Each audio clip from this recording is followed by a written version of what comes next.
had a request from somebody on YouTube about recording what it looked like with the sides rolled up, the safari look as they call it.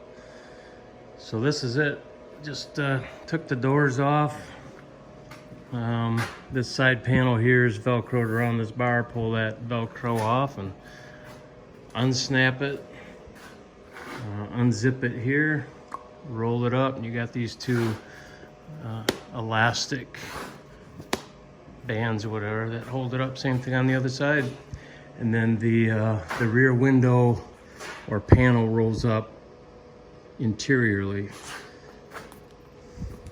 and then it snaps up in there. So pretty cool. I'm not gonna test it because it's still 20 degrees out here in Michigan and end of February. But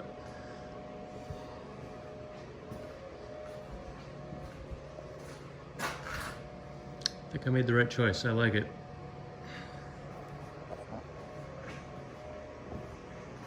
My wife's gonna stitch together a fabric case for the doors. And you know, if we go bombing around and the weather might turn on us, we'll have those doors in the back, and then we can totally close the Jeep up.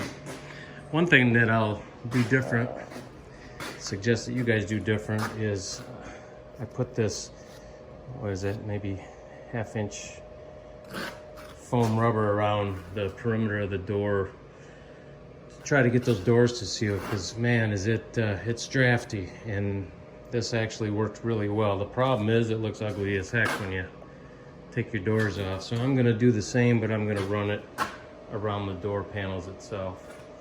I had this left over from my heater box rebuild, and the adhesive is super strong.